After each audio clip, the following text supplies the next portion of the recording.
बिस्मिल्लाहिर्रहमानिर्रहीम। आज के हमारे इस लेक्चर का टॉपिक है नोवेंजियल कंडेंसेशन रिएक्शन। मेन टॉपिक की तरफ आने से पहले थोड़ा सा अपनी बेसिक्स अंडरस्टैंड करने की कोशिश करते हैं कि इस रिएक्शन में होगा क्या। तो बेसिकली अगर हम लोग देखें तो इससे पहले भी हम लोगों ने डिफरेंट टाइप की कंडेंसेशन रिएक्शंस देखी हैं। ये भी एक टाइप ऑफ कंडेंसेशन रिएक्शन है। मीन सिंपली अगर हम कहें तो इसका भी जो मेन मैकेनिज्म था या मेन स्टेप होगा वो एग्जैक्टली सेम होगा जो पहले कंडेंसेशन रिएक्शन का था। तो फिर अब बात ये आती है कि मीन फिर डिफरेंस क्या होगा। सिंपली अगर मैं कहूँ तो ये जो रिएक्शंस हैं हमें इनको रटने की या मेमोराइज करने की बिल्कुल भी ज़रूरत नहीं है। अगर जस्ट हमें जो बेसिक डिफरेंस है उस पर अगर हम लोग अपनी ग्रिप स्ट्रांग कर लें, अगर हम लोग ये अंडरस्टैंड कर लें कि बेसिक गेमिंग क्या हो रही है, बेसिक जो लॉजिक है या जो बेसिक कंसेप्ट है जस्ट उस पर फोकस करें, तो ये रिएक्शन इंतहाई ईजी है। इनमें कुछ भी रटने वाली चीज़ नहीं है, इंतहाई सिंपल है। जस्ट क्या है, हम लोगों ने फोकस्ड होके इस इन रिएक्शंस को अंडरस्टैंड करने की कोशिश करनी है। तो मेन रिएक्शन की तरफ आने से पहले इस रिएक्शन का थोड़ा सा जो अभी तक बिकॉज हम 3-4 लेक्चर्स में पहले भी डिफरेंट कंडेंसेशन की टाइप्स देख चुके हैं, तो पहले इसको कंपेयर करके देख लेते हैं कि वो कौन सी कंडेंसेशन रिएक्शन से या मेन यहाँ पर अब कौन सी स्ट्रैटेजी होगी जो थोड़ा सा डिफरेंट होगी, जो इन रिएक्शंस को यूनिक बनाएगी। तो जस्ट वो एक हम लोगों ने मीन सिंपल एक लाइन में अगर बोलूँ तो हमें जस्ट वो स्ट्रैटेजी अंडरस्टैंड करनी है जो हर टाइप की कंडेंसेशन रिएक्शन को दूसरे से डिफ्रेंशिएट कर पा रही है। कौन सा एक वो स्टेप है या कौन सी एक वो यूनिक बात है जो डिफरेंट कंडेंसेशन रिएक्शन में डिफरेंट है।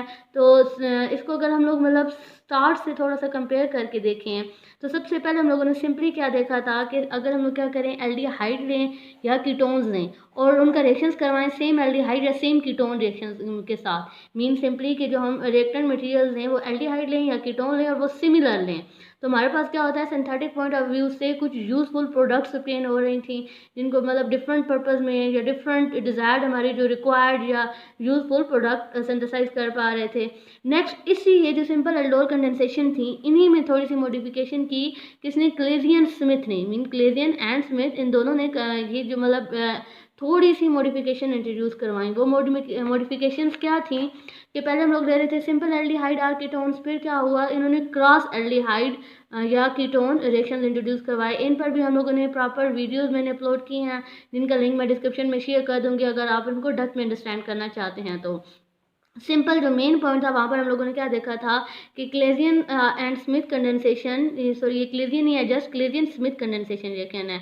ये सिंपल एल्डोल कंडेंसेशन रिएक्शन से कैसे डिफरेंट थे कि इनमें एल्डिहाइड जो एक हम लोग ले रहे थे, यानी कि इसमें अब हम डिफरेंट ले रहे थे, एक को हम ए कह रहे थे और एक को हम बी कह रहे थे, और एक हमने वो लिए थे यानी कि सिंपल जिनमें अल्फा हाइड्रोजन थे वो बी से कैसे डिफर कर रहे थे कि बी हमने वो लिए थे जिनमें अल्फा हाइड्रोजन नहीं है। अब अल्फा हाइड्रोजन की क्या गेमिंग होती है ये हम लोग स्टार्ट से प्रॉपर डिस्कशन करते आ रहे हैं। अगर आपको आप इस चीज़ को, इस गेमिंग को और ज़्यादा डेप्थ में अंडरस्टैंड करना चाहते हैं तो मैं आपको सजेस्ट करूंगी कि एटलीस्ट इन वीडियोस में से आप क्लेजियन स्मिथ कंडेंसेशन रिएक्शन वाला जो टॉपिक है उसको वो लेक्चर एक दफ़ा सुन लीजिएगा। अच्छा, नेक्स्ट पे है क्लेजियन कंडेंसेशन रिएक्शन, यानी कि अब ये थर्ड टाइप की कंडेंसेशन रिएक्शन। सिंपल क्या गेमिंग हो रही थी कि यहाँ पर अब क्लेजियन ने एक न्यू क्लास इंट्रोड्यूस करवाई थी। इससे पहले वाले जो दो कंडेंसेशन रिएक्शन थे उनमें अगर हम लोग देखें जो रिएक्टेंट यूज हो रहे थे वो एल्डिहाइड या कीटोन फंक्शनल ग्रुप थे। तो एज अ रिजल्ट हमारे पास कुछ यूजफुल सिंथेटिक प्रोडक्ट्स ऑब्टेन हो रही थी। अब क्लेजियन ने एक न्यू टाइप इंट्रोड्यूस करवाई कंडेंसेशन की कि यही जो कंडेंसेशन रिएक्शन है अगर किस पर करवाए जाएं, कौन से फंक्शनल ग्रुप पे, ईस्टर्स पे करवाए जाएं। उसमें सिंपल भी हो सकते हैं, सिंपल मीन के दोनों ईस्टर सेम लें और क्लास में एक एग्जैक्ट वही वाली स्ट्रैटेजी होगी जो क्लेजियन स्मिथ में थी कि जो एक हम ईस्टर लेंगे वो अल्फा हाइड्रोजन वाला लेंगे और जो दूसरा ईस्टर लेंगे वो विदाउट अल्फा हाइड्रोजन लेंगे। तो रिजल्ट भी जो हमारे पास प्रोडक्ट फॉर्मेशन होगी वो क्या होगी, यूनिक, या हम कह सकते हैं कि हमारे पास different useful synthetic product obtain हो सकती हैं। ये तो था पिछले जो हम लोगों ने अभी तक सारा कुछ पढ़ा हुआ है उसकी रिवीजन थी।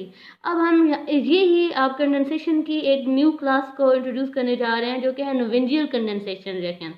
तो इसमें बेसिक डिफरेंस क्या था, अगर हम लोग स्टेप्स देखेंगे, मैकेनिज्म्स देखेंगे तो बिल्कुल एग्जैक्टली सेम मैकेनिज्म होंगे जो अभी तक कंडेंसेशन रिएक्शन में हम लोग पढ़ के आए हैं। मेन डिफरेंस क्या था कि नोवेंजियल ने जो कंडेंसेशन इंट्रोड्यूस करवाई वो किस क्लास में इंट्रोड्यूस करवाई कि एल्डिहाइड एंड कीटोन्स लिए जाएं, इनका रिएक्शन किसके के साथ करवाया जाए, with active hydrogen containing compound.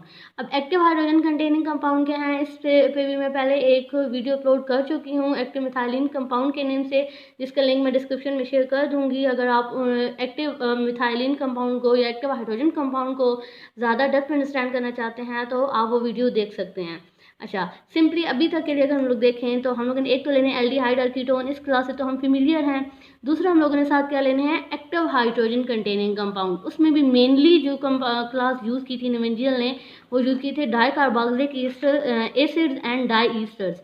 अब देख लेते हैं कि डाइकार्बोक्सिलिक एसिड क्या होते हैं। मीन कि कोई एक ऐसा हमारे पास क्लास हो जिसके पास क्या हो, 2 कार्बोक्सिलिक ग्रुप हो।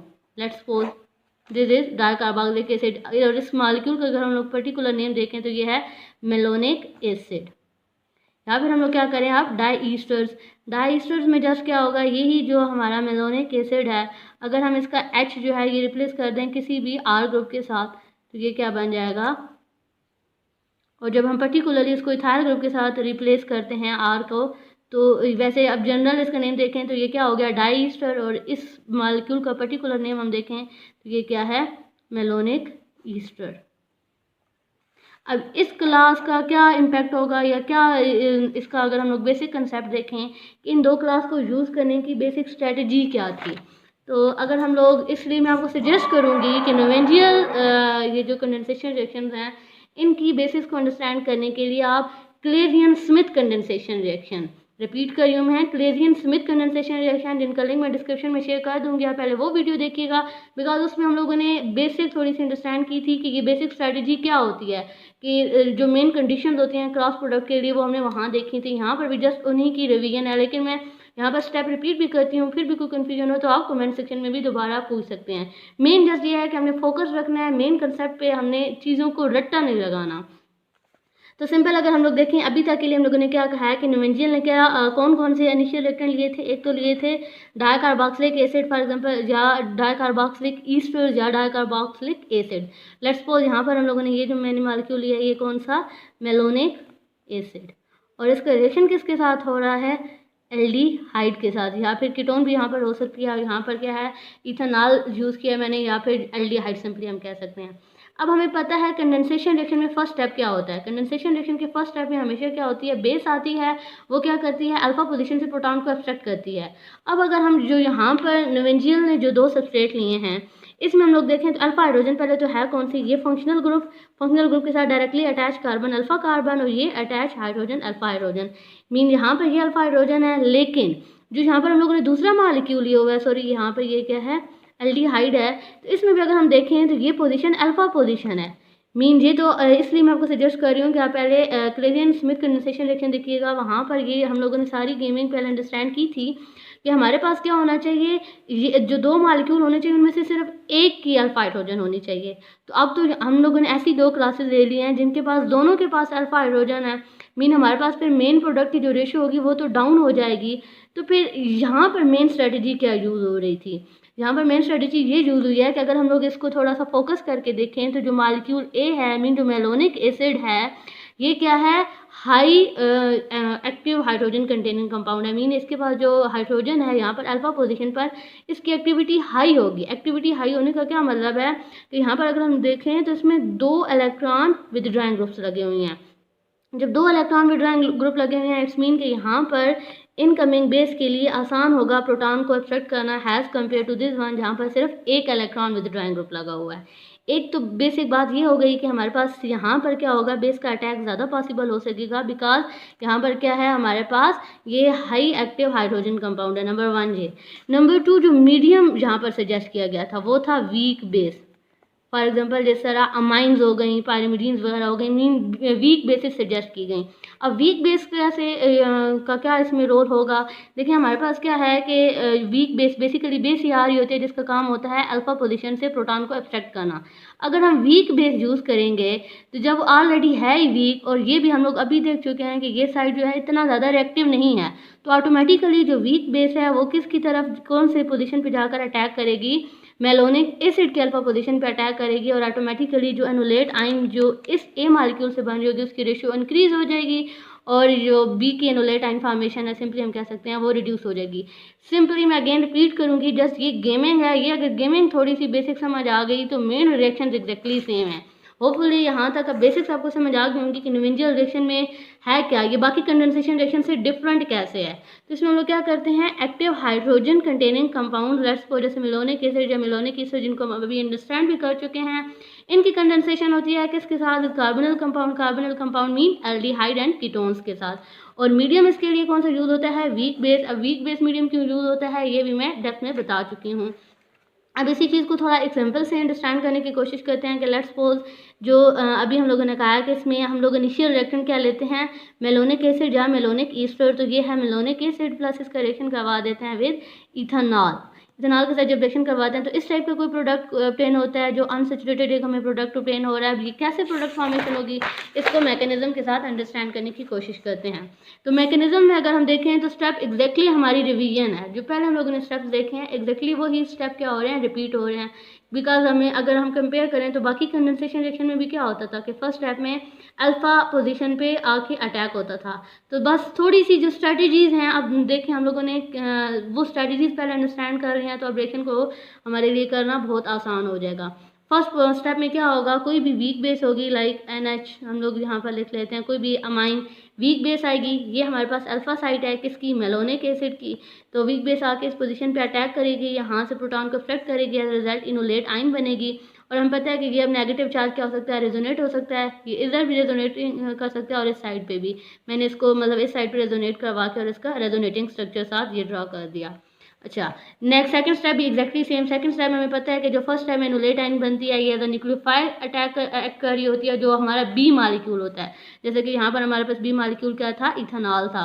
उसकी electrophilic centre mean carbon centre पे अटैक होता है और एज अ रिजल्ट ये डबल बॉन्ड ऐसे रेजोनेट करता है। सिंपली हम कह सकते हैं कि यहाँ पर कुछ इस तरीके से अटैक होता है, CH COOH bond C bond O। अब ये नेगेटिव चार्ज रेजोनेट कर गया, CH3।